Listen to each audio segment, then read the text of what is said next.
سورہ ملک میں اللہ تعالیٰ نے اپنی قدرت بیان کی. اللہ نے یہ بتایا کہ میں نے انسان کو بنایا کیوں؟ آزمائش کے لیے. لیبلوکم، اللہ تمہیں آزمانا چاہتا ہے.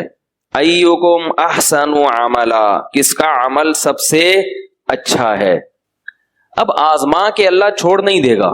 جو بھی آزمائش ہوتی ہے اس کے بعد اگر رزلٹ اناؤنس نہ ہو تو اس امتحان کا، اس ایگزام کا کوئی فائدہ، بولو بھائی، نہیں، کوئی فائدہ ہی نہیں.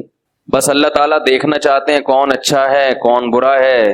اللہ کو پتہ چل گیا یہ بہت اچھا ہے اور یہ بہت برا ہے، اس کے بعد مر گئے، ختم ہو گئی کہانی. ایسا نہیں ہے. فرمایا وَلِلَّذِينَ كَفَرُوا بِرَبِّهِمْ، جو لوگ اپنے پروردگار، اپنے پیدا کرنے والے، اپنے رب کہتے ہیں پالنے والا، جو اپنے پالنے والے کا انکار کریں گے. انکار کے نا مختلف درجات ہیں. ایک انکار تو یہ کہ ہم مانتے ہی نہیں کہ کوئی ہے پیدا کرنے والا، یہ بھی انکار ہے. ایک انکار یہ ہے کہ مانتے تو ہیں کہ اس نے پیدا کیا مگر اس کی نہیں مانتے، یہ بھی کیا ہے؟ ایک قسم کا انکار ہے. ایک انکار یہ ہے کہ مانتے تو ہیں کہ اس نے پیدا کیا، وہ ہے کریٹر، وہ ہے بنانے والا، مگر عبادت اس کے ساتھ دوسرے کی بھی کریں گے، دوسرے کو بھی دعاؤں میں پکاریں گے.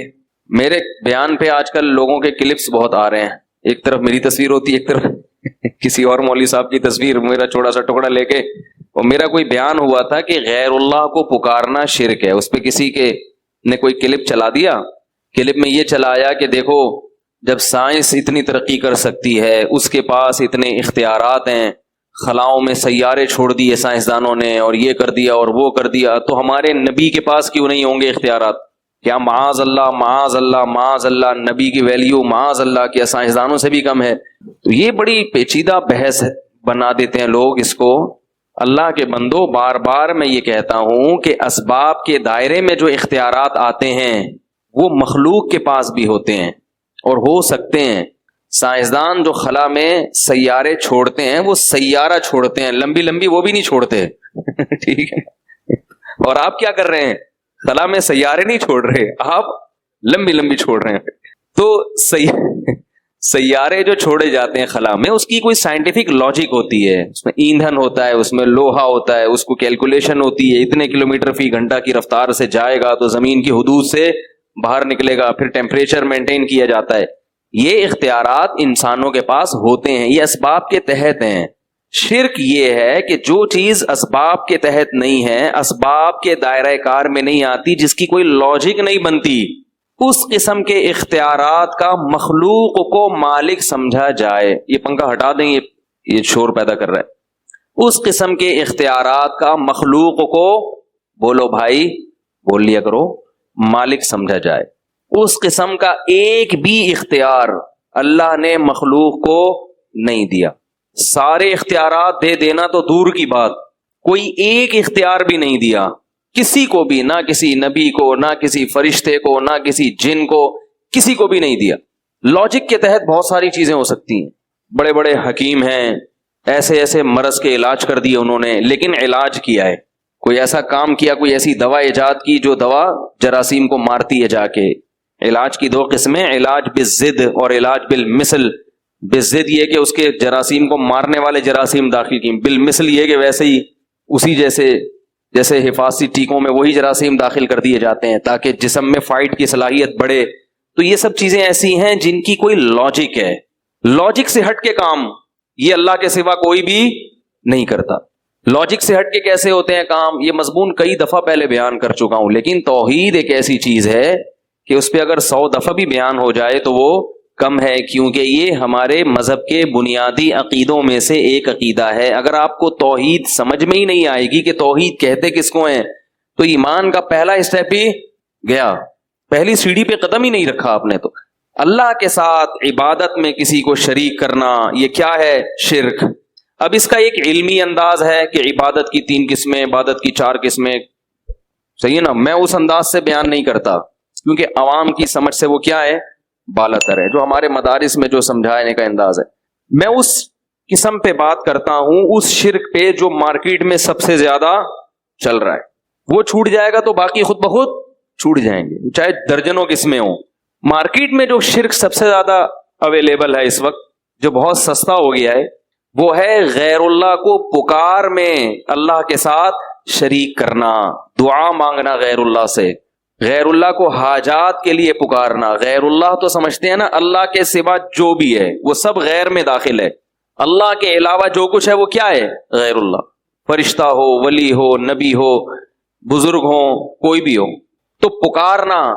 اب یہ جو پکارنے کا لفظ جب ہم استعمال کرتے ہیں کہ اللہ کے علاوہ کسی اور کو پکارنا شرک ہے، پہلے تو اس کی دلیل کیا ہے؟ قرآن کی آیت ہے لا تدعو مع اللہ احدا، ایک جگہ فرمایا الہا آخر، اللہ کے سوا کسی دوسرے معبود کو مت پکارو۔ اس پہ تو لوگ تعویل کر سکتے ہیں کہ ہم جس کو پکارتے ہیں وہ معبود نہیں ہے، ہم تو نبی کو پکار رہے ہیں، ہم تو کسی جن کو پکار رہے ہیں۔ تو اصل میں بتانا یہ مقصد ہے کہ جس کو پکار رہے ہو نا تم نے اس کو معبود بنا لیا، لہذا اس پر اللہ معبود کا لفظ خود صادق کر رہے ہیں۔ بات آ رہی ہے سمجھ میں؟ چلو یہ پیچیدہ اگر ہو رہی ہے تو اس سے بھی آسان آیت قرآن کی، لا تدعو مع اللہ احدا، اللہ کے ساتھ کسی اور کو مت پکارو، یہاں تو معبود کا لفظ بھی نہیں ہے۔ تو اس سے کیا پتا چلا میرے بھائی کہ اللہ کے علاوہ کسی اور کو پکارنا یہ کیا ہے؟ شرک ہے۔ سمجھ میں آ گئی؟ لیکن ہر قسم کی پکار شرک نہیں ہے۔ اس آیت کا یہ مطلب نہیں کہ کیونکہ ہم تو صبح شام پکارتے ہیں، او بھائی ادھر آنا، ادھر پکار لیا نا یار، آپ لوگ کو اتنی مشکل سے ٹرین کر کے گیا تھا، پھر ویسے کہ ویسے ہی ہو گئے۔ بھائی دیکھو آپ بلاتے ہیں وہ بھائی ادھر آ، یہ بھی تو پکارا نا، ممکن ہے کوئی کہے تو بھائی اس سے پتہ چلتا ہے کہ اس سے میں ہر قسم کی پکار داخل نہیں ہے، بلکہ مدد کے لیے پکارنا کیا ہے؟ شرک ہے۔ مدد کے لیے پکارنا کیا ہے؟ شرک۔ اب پھر ایک سوال پیدا ہوگا کہ بھائی مدد کے لیے بھی ہم دن اور رات پکارتے ہیں، بھائی میری مدد کرو یار، ہے بھائی کہتے ہیں نا یار میری مدد کرو یار، پیسے نہیں ہے میرے پاس، بچہ بیمار ہے گھر میں، بیگم بھاگ گئی، لوگ مختلف قسم کے مسائل ہیں لوگوں کے ساتھ تو مدد کرو میری۔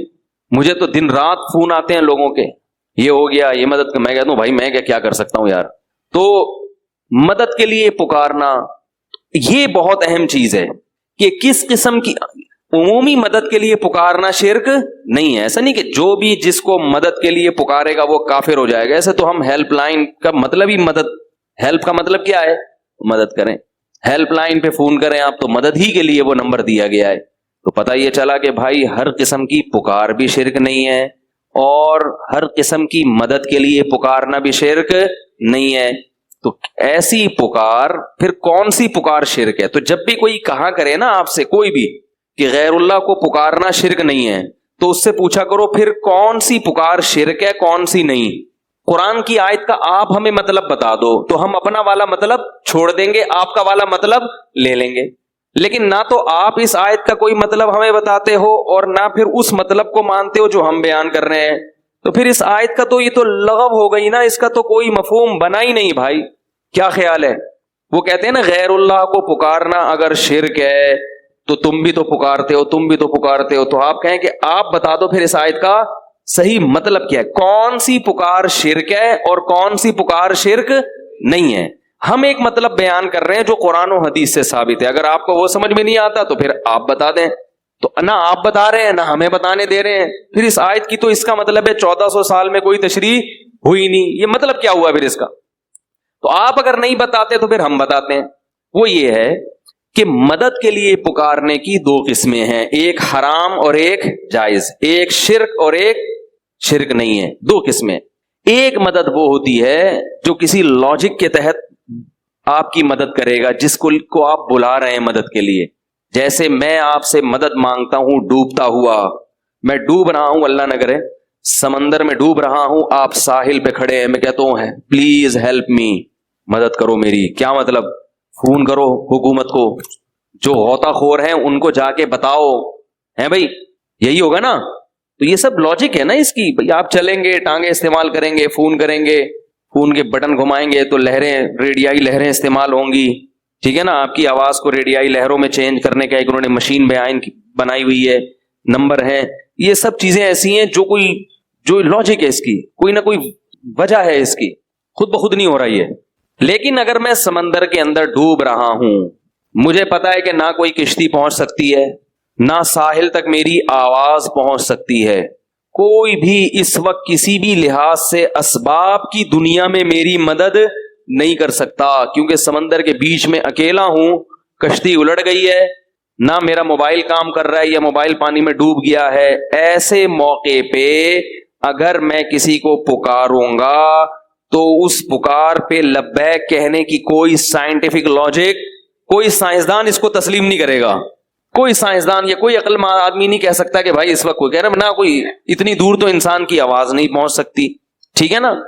اور ایسے موقع پہ کوئی آپ کی آواز سن ہی نہیں سکتا، کیونکہ انسان کی سماعت بھی ایک حد تک ہے، اس سے زیادہ انسان سننے کی صلاحیت بولو بھائی نہیں رکھتا۔ ایسے موقع پہ آپ اللہ کے علاوہ اگر کسی کو پکارو گے، اللہ تو سن سکتا ہے، ہر وقت ہر ایک کی پکار سنتا ہے، بلکہ اللہ تو اگر آپ ڈوب بھی گئے نا، مر بھی گئے، پھر بھی نکال کے زندہ کر سکتا ہے۔ اس کے ہاں تو کسی چیز کی لاجک کا ہونا اس کی کوئی حیثیت ہی نہیں ہے، تو مردے کو بھی زندہ کر سکتا ہے۔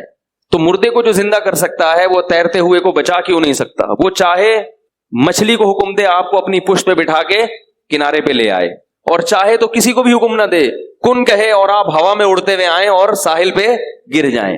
کیونکہ جب اس نے اس کائنات کو بنایا تو اس کائنات کے وجود میں آنے کی کوئی لاجک تھی نہیں نا۔ دیکھو ایک چیز جب وجود میں آتی ہے تو اس سے چیزیں بنتی ہیں۔ ارے بھائی آم کا درخت وجود میں آیا، گٹھلی تو تھی نا، گٹھلی نہیں تھی تو پھر درخت کہاں سے آئے گا؟ آپ کہہ سکتے ہو کہ گٹھلی نہیں تھی تو درخت سے گٹھلی، تو درخت ہی نہیں تھا تو گٹھلی کہاں سے آئی؟ بھائی ہم تو زمین میں گٹھلی بوتے ہیں، درخت نکلتا ہے، یہ لاجک ہے، بایولوجی میں پڑھایا جاتا ہے بھائی گٹھلی میں یہ ہوتا ہے، پھر یہ ہوتا ہے، پھر یہ ہوتا ہے، پھر یہ ہوتا ہے، پھر یہ ہو جاتا ہے۔ لیکن اس کا بایولوجی کے پاس کوئی جواب نہیں ہے کہ جب گٹھلی نہیں تھی تو درخت کیسے بنا، اور جب درخت ہی نہیں تھا تو آم کیسے پیدا ہوا، جب آم ہی نہیں تھا تو اس میں گٹھلی کہاں سے آ گئی؟ تو یہاں کیا ہے، اللہ نے اپنی کن کی قدرت سے آم کی گٹھلی کو پیدا کیا، بولا ہو جا اور وہ ہو گئی۔ یہاں کوئی نہیں کر سکتا، گٹھلی نہیں پیدا کر سکتا۔ یہ جو سوال اٹھایا جاتا ہے کہ مرغی پہلے پیدا ہوئی یا انڈا، یہ بھی اس لیے اٹھایا جاتا ہے کہ یہاں آ کے انسانی عقل ہتھیار ڈال دیتی ہے کہ یار انڈا تو سمجھ میں آتا ہے مرغی سے ہوتا ہے، میڈیکل سائنس میں بتایا جاتا ہے کہ یہ باجرہ کھاتی ہے تو یہ ہوتا ہے، پھر یہ ہوتا ہے، پھر یہ تو سمجھ میں آ رہا ہے، انڈا تو سمجھ میں آ گیا، اور انڈے سے چوزے نکلنے کا پروسیس بھی اس کی بھی کوئی لاجک ہے جو سائنس نے۔ لیکن پہلی دفعہ کیسے ہوا؟ جب کچھ بھی نہیں تھا تو اتنا کچھ کیسے ہو گیا؟ تو ظاہر ہے ایسے ہو گیا کہ اللہ نے کہا ہو جا اور وہ ہو گیا، وہ تو پھر اللہ نے چلا دیا، ایک چین میں سب کو چلا دیا۔ پہلی دفعہ ایسے ہی کون ہو جا اور وہ ہو گیا، کیونکہ اس کے بغیر ہو نہیں سکتا۔ میں اکثر مثال دیتا ہوں نا، ماں کے پیٹ میں دل دھڑکتا ہے جب، تو پہلی دفعہ کیسے دھڑکتا ہے، اس کی آج تک کسی کی سمجھ میں لاجک نہیں آئی۔ بھائی پہلی دفعہ تو جب دماغ سے کرنٹ ہی نہیں جائے گا تو دھڑکے گا کیسے، اور جب دھڑکے گا نہیں تو دماغ میں کرنٹ کیسے پیدا ہوگا؟ تو اللہ نے کہا ہو جا، وہ کیا ہوا؟ ہو گیا۔ تو اللہ کو یہ طاقت ہے کہ وہ کچھ کرنے کے لیے کسی سبب کا محتاج اور صغرے کبرے میں لانے کا محتاج نہیں ہے۔ ایسا نہیں ہوتا اس کو پہلے یہ کرنا پڑے پھر اس کے نتیجے میں یہ ہوگا تو پھر یہ نتیجہ نکلے گا، وہ ڈائریکٹ نتیجے تک پہنچ سکتا ہے، لیکن اس کی مصلحت نہیں ہے، لہذا وہ اس نے نظام کو اسباب کے تحت چلا دیا۔ لیکن کبھی کبھی اللہ اپنی قدرت دکھاتے رہتے ہیں کہ یہ نہ سمجھ لینا کہ میں اسی جمع تفریق کا محتاج ہوں، لہذا میں کبھی کبھی بغیر سبب کے بھی بہت کچھ کر کے دکھاؤں گا۔ جیسے اللہ نے آدم علیہ السلام کو پیدا کیا اپنی قدرت سے، اماں حوا کو مٹی سے بنایا، ان کے بچوں یقین کر لیا بچوں نے کہ اللہ بڑا طاقتور ہے۔ دیکھو ابا کو بھی ہمارے، کیونکہ ان کے بچے آدم علیہ السلام کے بچے دادا تلاش کرتے رہے، ان کو دادا نہ قبر ملی نہ دادا ملے، وہ سوچتے تھے یار یہ کیسے ہو گیا، تو ان کو یقین آ گیا کہ یہ کس نے پیدا کیا ہے؟ اللہ نے، کیونکہ آدم علیہ السلام سے پہلے کا ان کو کوئی نہ کوئی مجسمہ ملا، جیسے ڈارون کہتا ہے نا پہلے یوں تھا، یوں کچھ بھی نہیں ملا، کچھ تو تھوڑا سا ہوتا نا کہ جو آدم علیہ السلام سے آخری، جو ڈارون کے نظریے کے مطابق وہ آخری جانور جو انسان میں کنورٹ ہوا ہے، تو کچھ تو نظر آتے نا اس کے۔ آدم علیہ السلام بتاتے یہ والا میں تھا جو اس کے بعد اب ترقی کر کے میں یہاں تک پہنچا ہوں۔ ان کو تو 100% یقین تھا کہ اللہ ہر چیز پر قدرت رکھتا ہے، تبھی آدم علیہ السلام کے بچے غیر مسلم نہیں تھے، فرما بردار اور نافرمان تھے، مشرک نہیں تھے، اور اللہ کے وجود کا یقین بھی کرتے تھے۔ تو یہ سلسلہ صدیوں تک چلا ہے، سب کو پتا تھا یار ہمارا نسب جا کے رک جاتا ہے کہاں؟ آدم پہ۔ اس کے بعد تو چلو میاں بیوی میں ملاپ ہوا، بچے پیدا ہو رہے ہیں، اس کی تو کوئی لاجک بنتی ہے، یہ کیسے ہوا؟ تو مانتے تھے کہ کس نے پیدا کیا؟ اللہ نے۔ نوح علیہ السلام کئی صدیوں کے بعد آئے ہیں آدم علیہ السلام کے، ان کے دور میں بھی اللہ کے وجود کا انکار کسی نے نہیں کیا. ان کے دور میں شرک تو پھیلا ہے، شرک کہ اللہ نے اختیارات دے دیے دوسروں کو بھی.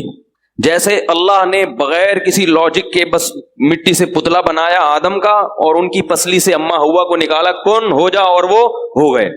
تو جیسے اللہ کو اس قسم کے اختیارات ہیں کہ وہ کر لیتا ہے بغیر کسی لاجک کے بھی، تو نوح علیہ السلام کے دور میں پہلی مرتبہ یہ شرک ہوا کہ اللہ نے دوسروں کو بھی یہ اختیارات دے دیے ہیں کہ وہ بھی جب چاہیں اپنی مرضی سے کچھ کر سکتے ہیں بغیر کسی. بول لو یار اتنی دیر سے ہو گیا. اچھا یہ کھڑکیاں بند کریں تاکہ جنریٹر کی آواز نہ آئے اندر. تو میں یہ عرض کر رہا تھا کہ نوح علیہ السلام وہ پہلے پیغمبر ہیں جو مشرکوں کی ہدایت کے لیے بھیجے گئے ہیں. سمجھ رہے ہیں؟ تو اس وقت شرک کون سا شروع ہوا؟ انہوں نے یہ کہا کہ جیسے آدم علیہ السلام کو بس اللہ نے بنایا، کوئی اس کی لاجک نہیں ہے، تو اللہ تعالی نے دوسری بھی کچھ مخلوق ہیں جن کو اللہ نے یہ اختیار دیا ہے کہ وہ اللہ کے اختیار دینے سے جو چاہیں اپنی مرضی سے کر سکتے ہیں. سمجھ رہے ہو؟ تو یہ یعنی کب شروع ہوا یہ والا شرک؟ نوح علیہ السلام کے دور میں.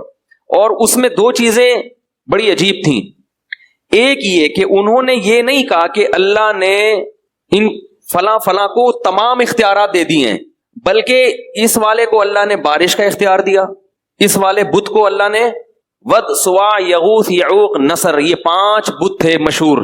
تو کیا کہتے تھے؟ اس کو اللہ نے بارش کا اختیار دیا کہ یہ اپنی مرضی سے جب چاہے گا بارش برسا سکتا، باقی چیزوں میں یہ دخل اندازی نہیں کر سکتا. یعنی اگر بادل نہیں بھی ہیں، کوئی محکمہ موسمیات والے کہہ رہے ہیں کہ کوئی امکان نہیں ہے، لیکن یہ شو کرے گا اور بادل آ جائیں گے. یہ بہت اہم مضمون ہے، اس کو اچھی طرح سمجھیں. اور جو شارٹ کلپ بنا کے فتنہ اور فساد پھیلا رہے ہیں نا، وہ پورے میری اس مضمون کو شائع کریں، پھر اس کا جواب دیں مجھے. دوسرا، وہ کہتے تھے اولاد کا اس کو ہے، یہ فلاں والے کو ہے، یہ اولاد دلوا دے گا آپ کو، چاہے کوئی سائنٹیفک لاجک نہیں ہوگی اولاد کی، کوئی اس کے بھی اولاد کے جراثیم نہیں ہے، بیوی بھی بانج ہے، مگر یہ اس کے پاس جب جاؤ گے، اس سے دعا مانگو گے تو اولاد کیا ہو جائے گا؟ اولاد ہو جائے گی. اس لیے نہیں کہ اس کو اختیار ہے، بلکہ اللہ کے اختیار دینے سے اس کے پاس بھی اختیار آ گیا ہے. کیونکہ اتنی سینس ان میں بھی تھی کہ یہ پتھر کے بنے ہوئے بت یہ تو تھے ہی نہیں، یہ کیا کر سکتے ہیں، یہ تو ہم نے بنائے اپنے ہاتھوں سے. لیکن وہ یہ کہتے تھے کہ ان کو گاڈ گفٹڈ صلاحیتیں ان کے اندر. پھر ان پر جب اشکال ہوتا کہ یہ تو کچھ نہیں کر سکتے، تو کہتے یہ نہیں کر سکتے مگر اللہ تو ان کو اختیار دے سکتا ہے نا. بھئی اللہ تو سب کچھ کر سکتا ہے، تو اللہ نے ان کو اختیارات دے دیے ہیں. تو 5 بڑے بڑے بت تھے، ود، سوا، یغوث، یعوق اور نصر، جن کا قرآن میں تذکرہ ہے. اور آپ تفسیر کی کتابیں اٹھا کے دیکھیں. اب سوال پیدا ہوتا ہے کہ ان مسٹنڈوں کو، یہ جو بت ہیں ان کو میں مسٹنڈا کہہ رہا ہوں، ان بتوں کو، ان مسٹنڈوں کو کیوں دیے اللہ نے؟ اگر دینے ہی تھے تو آپ کو دیتا، ان کو دیتا، یہ بتوں کو کیوں دیے؟ تو کہتے تھے اصل میں یہ بڑے بڑے بزرگوں کی مورتیاں ہیں، تو ان بزرگوں سے خوش ہو کے اللہ نے ان بزرگوں کو دیے ہیں. اب اگر کہو ان بزرگوں کو کیوں دیے، تو آپ کہیں گے جب اللہ اپنی عطا سے کسی کو دے رہا ہے تو آپ کون ہوتے ہیں اس پہ پابندی لگانے والے. یہ میں اس لیے تمام چیزیں دہرا رہا ہوں کہ بالکل یہی اسٹائل ہے آج شرک کو معاشرے میں پھیلانے کا، کہ اگر اللہ اپنے نبی کو کچھ اختیارات دینا چاہ رہا ہے تو ان وہابیوں کے پیٹ میں مروڑ کیوں ہوتا ہے؟ نہیں آ رہی بات سمجھ میں؟ ان لوگوں کو کیوں تکلیف ہو رہی ہے؟ بات آ رہی ہے سمجھ میں؟ پبلک کو کیوں؟ جب اللہ اپنے محبوب، اپنے حبیب سید الانبیاء، یا ان کو اگر اللہ اپنے اختیار سے اختیارات دے رہا ہے تو لوگوں کو اس پہ اشکال کیوں ہو رہا ہے؟ بات آئی سمجھ میں؟ تو نوح علیہ السلام اسی شرک کی نفی کے لیے دنیا میں آئے تھے کہ اللہ جس سے خوش ہوتا ہے اسے جنت تو دیتا ہے، اسے دنیا میں اعلیٰ مقام تو دیتا ہے، اسے لوگوں کا مقتدا اور رہبر تو بناتا ہے، اسے نیک صالح اولاد تو دیتا ہے، مگر اپنے اختیارات میں اس کو شرکت نہیں دیتا.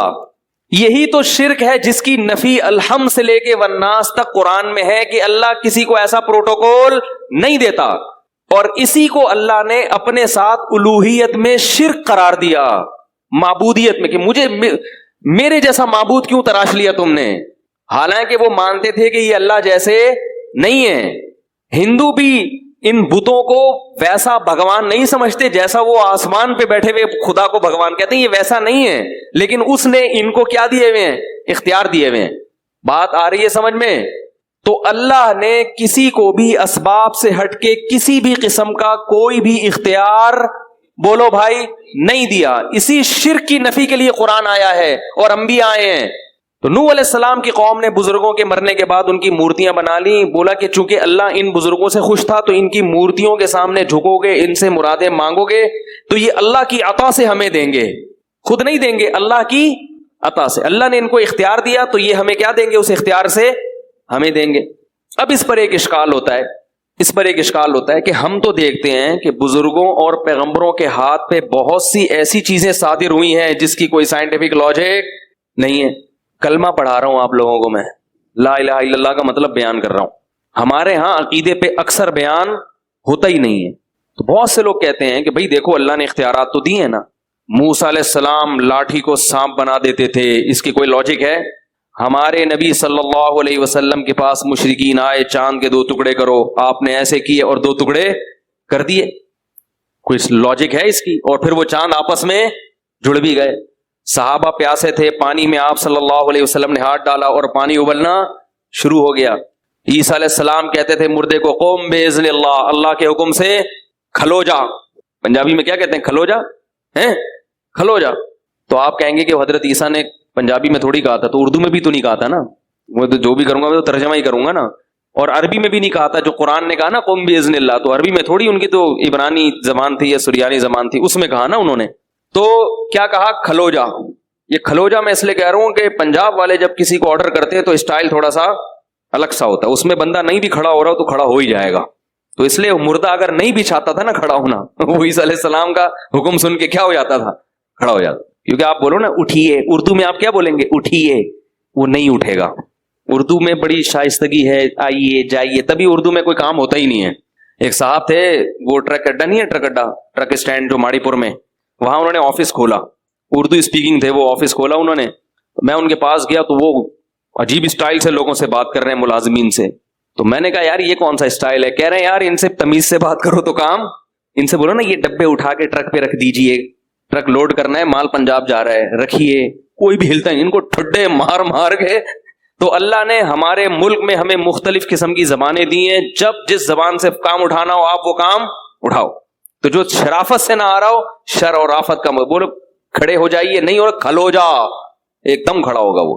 تو میں یہ عرض کر رہا تھا، ہر زبان میں ایک مٹھاس ہے. پنجاب کی زبان میں ایک الگ سی مٹھاس بھی ہے جو اردو میں نہیں ہے. بعض جملے پنجابی زبان کے اتنے مزے کے لگتے ہیں کہ وہ اردو میں مزہ ہی نہیں. میں کیونکہ پوری طور پر قدرت نہیں ہے اس لیے میں بیان نہیں کر سکتا، لیکن ان کی زبان میں نا بعض جملے ایسے ہیں جو اردو میں مزہ نہیں آتا. تو اردو کی الگ تہذیب ہے. خیر بات کہاں سے کہاں چلی گئی. تو عیسیٰ علیہ السلام مردے کو کیا کہتے تھے؟ قم باذن اللہ، اللہ کے حکم سے کھڑا ہو جا. کہتے ہیں دیکھو اللہ کی عطا سے حضرت عیسیٰ بھی مردوں کو زندہ کر رہے ہیں، ہمارے نبی بھی اللہ کی عطا سے چاند کے 2 ٹکڑے کر رہے ہیں. تو جو نبی اللہ کی عطا سے چاند کے 2 ٹکڑے کر سکتا ہے، جو نبی اللہ کی عطا سے مردوں کو زندہ کر سکتا ہے، اس نبی کو اگر ہم یہاں سے بیٹھ کے پکاریں کہ ہماری حاجت سن لیں تو وہ اللہ کی عطا سے سن بھی سکتا ہے، اور وہ نبی اللہ کی عطا سے ہماری وہ حاجت پوری کر بھی سکتے ہیں. یہ بات سمجھ میں. تو ہم اگر پکار رہے ہیں تو ہم اللہ کی عطا سے یہ تصور کر کے. تو اس لیے قرآن نے جو کہا ہے کہ غیر اللہ کو مت پکارو، تو اس سے وہ پکار مراد ہے جو اللہ کی عطا کے بغیر والی پکارو. یہ اشکال کر رہا ہوں کہ اس کو میرا نظریہ نہ سمجھ لیں، یہ اشکال کرتے ہیں لوگ. اس اشکال کا جواب یہ ہے کہ دیکھو، ایک ہوتا ہے کسی کو اختیار دے دینا، ایک ہوتا ہے کسی کے ہاتھ سے کوئی کام کرا دینا. دونوں میں فرق ہے. دونوں میں کیا ہے؟ آپ لوگ حاضر ہیں نا اچھی طریقے سے. ایک ہوتا ہے کسی کے ہاتھ پہ کوئی کام صادر کر دینا، اور ایک ہوتا ہے کسی کو اس کا اختیار دے دینا. اختیار دینے کا مطلب کیا ہے؟ پانی کی جو سپلائی ہے یہ کس کے اختیار میں ہے؟ واٹر بورڈ والوں کے نا. وہ جب کھولیں گے نل تو پانی آئے گا، وہ بند کر دیں تو آپ قحط سے ہلاک. ملک کا جو وزیر اعظم ہے یا جو صدر ہے وہ واٹر بورڈ والوں سے محض کام نہیں لیتا، بلکہ باقاعدہ اس نے واٹر سپلائی کا ان کو اختیار دے دیا ہے. کیا میرے در پہ آنے کی ضرورت نہیں ہے، واٹر بورڈ کا ادارہ بنایا ہی اس لیے ہے کہ جس کو پانی کی ضرورت ہو وہاں جا کے دھرنا مارے, اسلام آباد میں آنے کی ضرورت نہیں ہے. وہ اگر کام نہ کرے پھر اس کی کمپلین کے لیے میرے پاس آؤ, لیکن پہلا اسٹیپ کون سا ہے؟ اس کا ہے. اس کو میں نے کیا کیا ہے؟ اختیار دیا ہے. یہ مطلب ہوتا ہے اختیار دینے کا. اور کام کرانے کا مطلب کیا ہوتا ہے؟ واٹر بورڈ والوں کے پاس آپ گئے, بولا بھائی پانی بند ہے اتنے عرصے سے, وال آپ کھول دیں. تو اس نے ایک ملازم کو بولا یار اس کو وال کھول ذرا. وال کھولنے کے اختیارات نہیں دیے کہ جب چاہو کھولو جب چاہو بند کر دو. ہاں ابھی وال کھولنے کا کام کس سے لیا جا رہا ہے؟ ملازم سے. تبھی آپ ملازم کے پاس نہیں آؤ گے, آپ ڈائریکٹ کس کے پاس جاؤ گے؟ واٹر بورڈ والوں کے پاس. اس کی اور آسان مثال دیتا ہوں کہ اختیار دینا کیا ہوتا ہے اور کام لینا کیا ہوتا ہے. دیکھو آپ لوگ جاتے ہیں نا اکثر کوئی ڈاکومنٹ تیار کرنے ہوتے ہیں اسٹیمپ پیپر, تو منشی صاحب کے پاس جاتے ہیں, وہ ڈی سی آفس کے باہر لوگ بیٹھے ہوئے ہوتے ہیں پیپر. آپ کیا کرتے ہیں؟ اب تو ٹائپنگ شروع ہو گئی, پہلے قلم سے لکھتے تھے. آپ کہتے ہیں بھائی میرا فلاں کے ساتھ لین دین ہے, اس کو کے ڈاکومنٹس تیار کرنے, آپ اس کو کیا کریں؟ لکھیں. تو آپ نے اس کو اختیار دیا کہ یہ چیز آپ لکھیں. وہ لکھتا خود نہیں ہے, قلم سے مدد لیتا ہے, وہ قلم کے ذریعے لکھتا ہے. تو اختیار کس کے پاس ہے لکھنے کا؟ رائٹر کے پاس, کاتب کے پاس. کام کس سے لے رہا ہے وہ؟ قلم سے. قلم کو اختیار نہیں دیا. اگر قلم کو اختیار دیا ہوتا تو آپ قلم کے پاس جا کے کہتے کہ لکھو, اور قلم خود اٹھ کے گھومنا شروع کر دیتا. قلم کاتب کے ہاتھ میں ایسا ہوتا ہے کہ اس کی اپنی کوئی حیثیت نہیں ہوتی. کاتب جدھر کو گھمائے گا قلم وہاں گھومے گا. اور اختیار کس کے پاس ہے؟ طاقت کس کے پاس ہے؟ کاتب کے پاس. تو یاد رکھو پیغمبروں کے جتنے معجزے ہیں اس میں کسی بھی کام کا پیغمبر کو اختیار نہیں دیا جاتا. پیغمبر کی انگلی سے, پیغمبر کے ہاتھ سے کام لیا جاتا ہے. کام کرنے والا کون ہوتا ہے؟ اللہ. اور 100% اختیار کس کے پاس ہوتا ہے؟ اللہ کے پاس ہوتا ہے. جب مشرکین ہمارے نبی کے پاس آئے کہ چاند کے 2 ٹکڑے کریں, تو اللہ نے ہمارے نبی کو وحی کی کہ آپ اشارہ کریں ٹکڑے میں کر دوں گا. یہی وجہ ہے کہ جب بھی مشرکین آ کے مطالبہ کرتے تھے معجزے کا, تو نبی ہر دفعہ ان کا مطالبہ پورا نہیں کرتے تھے, بلکہ کہتے تھے کہ میں یہ کام نہیں کر سکتا. جب اللہ نے کر دیا تو کر دیا, جب نہیں کیا تو آپ نے کیا فرمایا؟ نہیں. آپ سورہ بنی اسرائیل اٹھا کے دیکھیں, لن نؤمن لکا, ہم تجھ پر ایمان اس وقت تک نہیں لائیں گے. مشرکین کہتے اے نبی اس وقت تک ایمان نہیں لائیں گے حتی تفجر لنا من الارض ينبوعا, آپ اشارہ کریں اور زمین سے چشمہ جاری ہو جائے. او تکون لک جنت من نخیل وعنب, اشارہ کریں ایک باغ کھجور کا اور ایک انگور کا پیدا کریں. یہ مطالبہ کون کر رہا ہے؟ بولو بھائی مشرکین. اور کس سے؟ نبی سے. اور اس کا تذکرہ کہاں ہے؟ قرآن میں. یہ سارے مطالبے ہو رہے ہیں نا کہ یہ کریں آپ. اور یکون لک بیت من زخرف, ایک گھر ہونا چاہیے سونے کا, اشارہ کریں ادھر سونے کا گھر بن جائے. او ترقی فی السماء, ابھی ہمارے سامنے آسمان پہ جائیں. ہم کہتے ہیں نبی آسمان پہ گئے ہیں, یہ معجزہ تھا, لے جانے والا کون ہے؟ اللہ. اسباب کی دنیا میں اپنے اختیار سے انسان اتنی اوپر نہیں جا سکتا. ممکن مر جائے گا نا انسان, ہے آکسیجن بھی نہیں ہے, اور اتنی طرف یہ اللہ کی قدرت تھی کہ اپنے حبیب کو 7ویں آسمان پہ لے گیا. تبھی اس میں کوئی اعتراض بھی نہیں ہے, اشکال بھی نہیں, بھائی اللہ سب کچھ کر سکتا ہے. تو او ترقی فی السماء, آسمان پہ جائیں.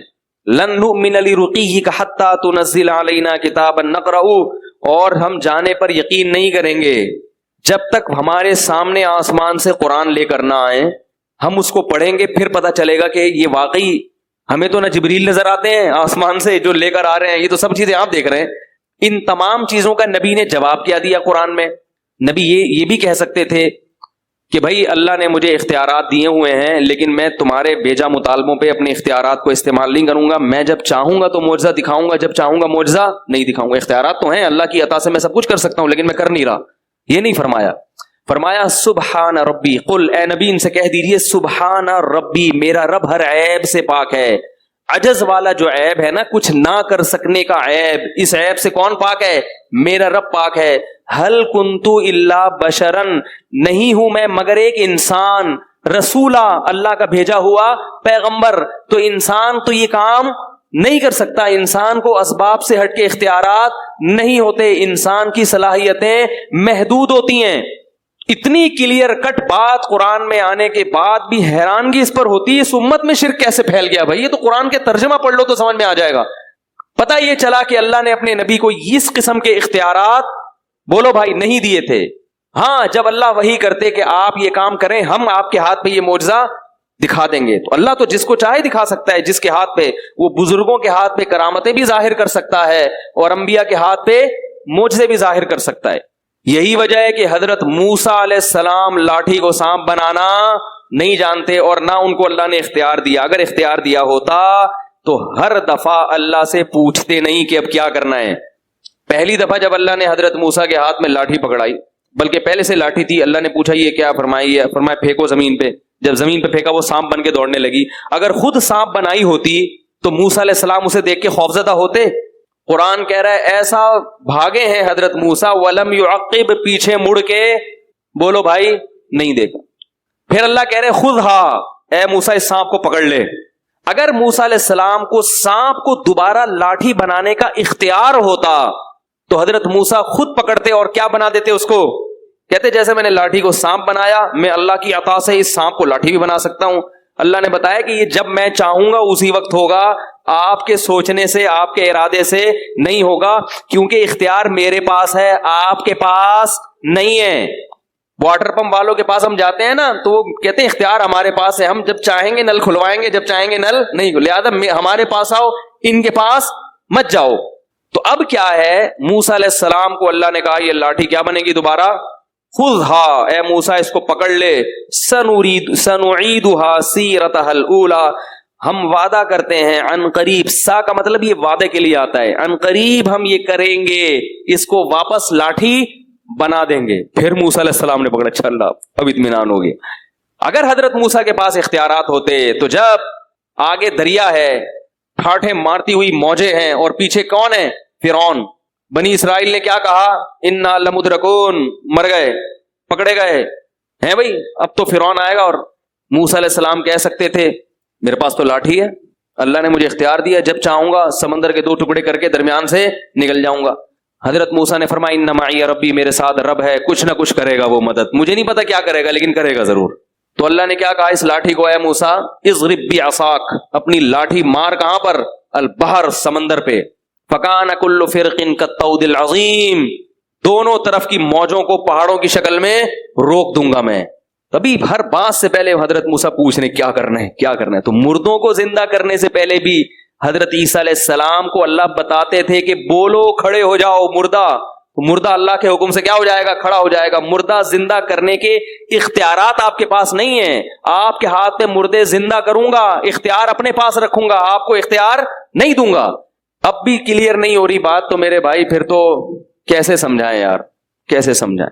میں ان لوگوں سے کہتا ہوں جو غیر اللہ کی پکار کو جائز سمجھتے ہیں, دیکھو میں فرقہ پرست آدمی نہیں ہوں, نہ میں کفر اور شرک کے کسی متعین شخص پہ فتوے لگاتا ہوں, لیکن آپ اپنی آخرت کی فکر کرو.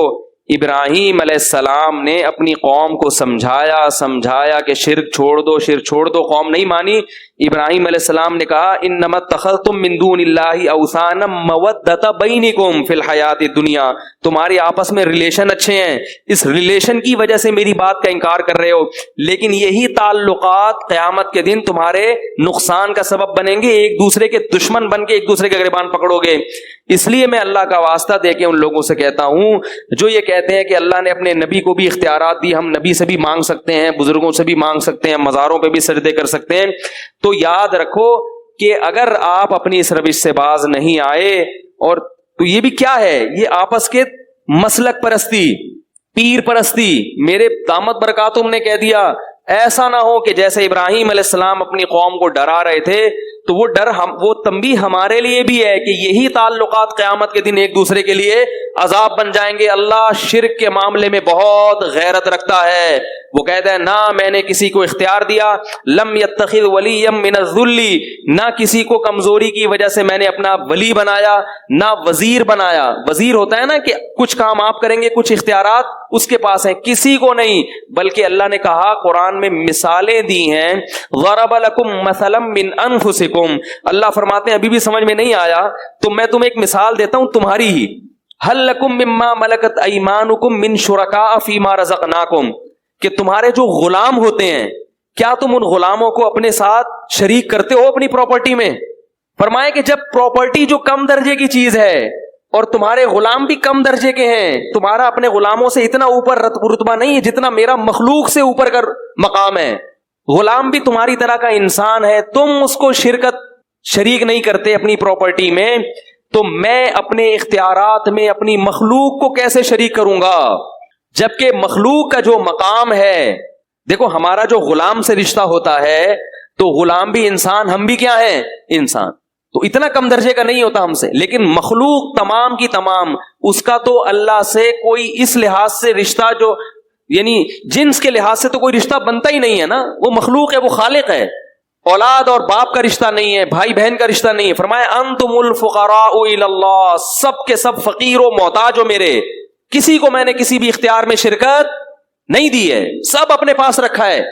تو اس لیے بھائی یہ بہت خطرناک شرک ہے جو آپ کی قبر کو آگ سے بھر دے گا, آپ کی بخشش کی دعا کو حرام کر دے گا آپ کے والد اولاد کے لیے.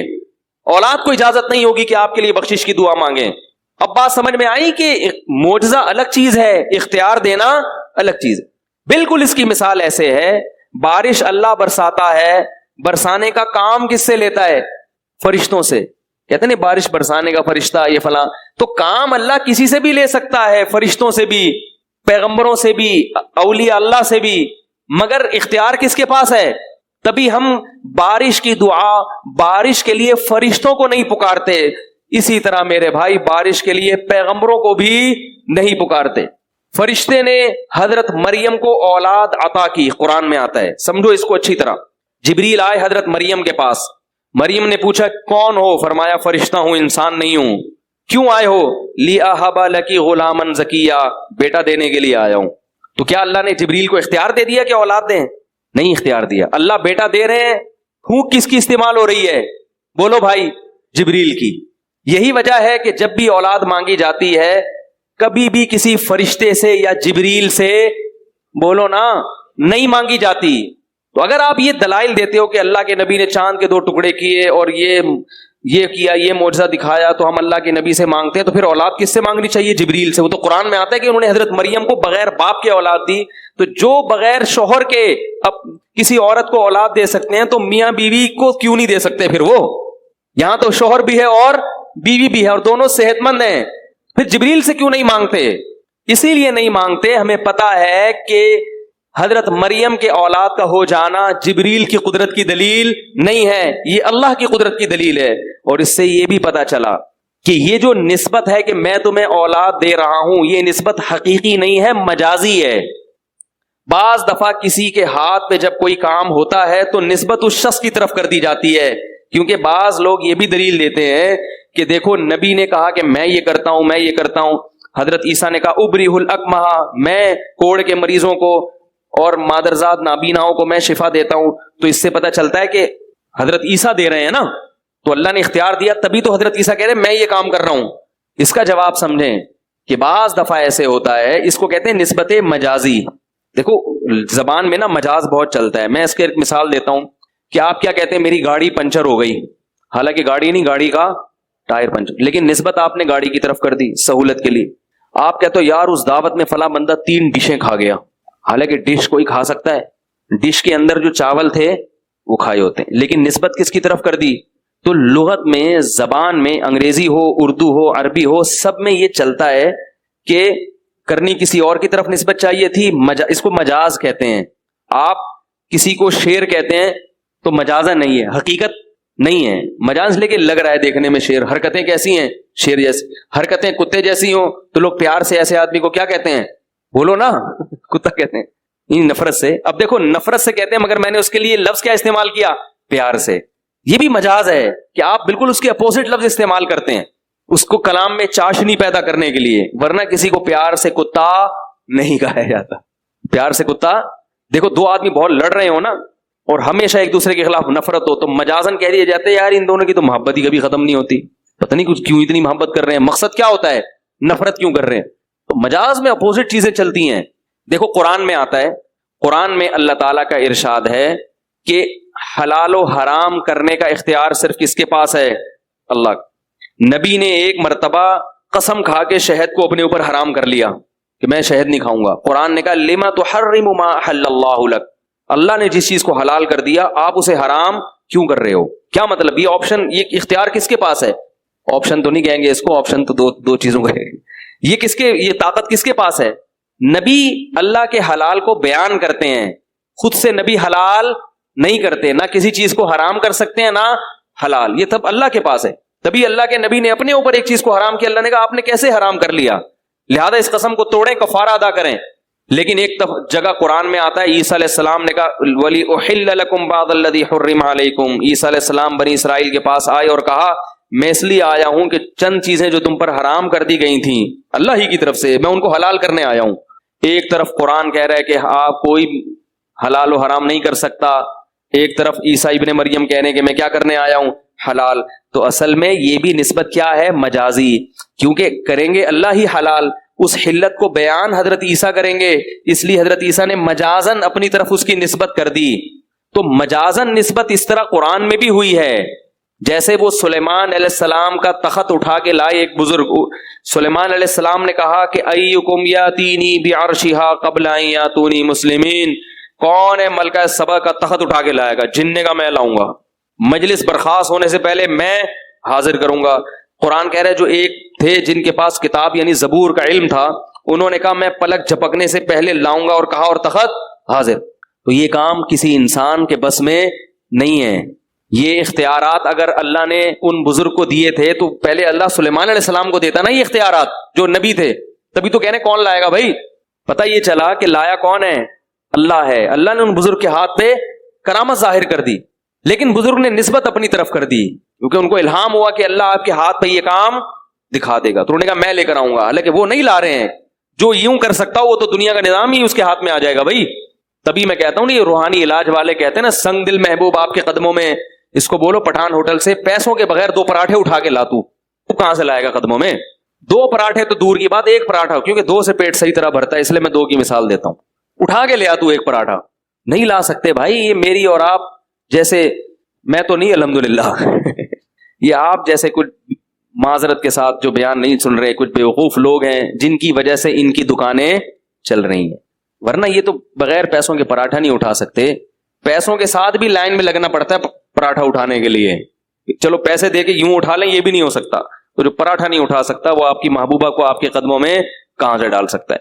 تو انبیاء کرام کا معجزہ سمجھ میں آ گیا کہ جو معجزات انبیاء کے پاس ہوتے ہیں وہ اللہ نے ان کو اختیارات نہیں دیے ہوتے. اللہ جب چاہتا ہے اپنی مرضی سے اپنے کسی حبیب کے ہاتھ پر، اپنے پیغمبر کے ہاتھ پہ کوئی چیز ظاہر کر دیتے ہیں تاکہ لوگوں کو اس کی نبوت پہ یقین آ جائے. اور بزرگ کے ہاتھ پہ اللہ بعض دفعہ کرامت ظاہر کر دیتے ہیں تاکہ لوگوں کو اطمینان ہو جائے کہ یہ اللہ کا محبوب ہے، بشرطے کہ محبوب ہونے کے دوسری چیزیں پائی جائیں، گناہوں سے بچتا ہو، بدعات سے بچتا ہو. اگر اس کے باوجود آپ یہ سمجھتے ہیں کہ نہیں ما فوق الاسباب اللہ نے اختیار دیے ہوئے ہیں، تو پھر میرے بھائی یہ شرک ہے.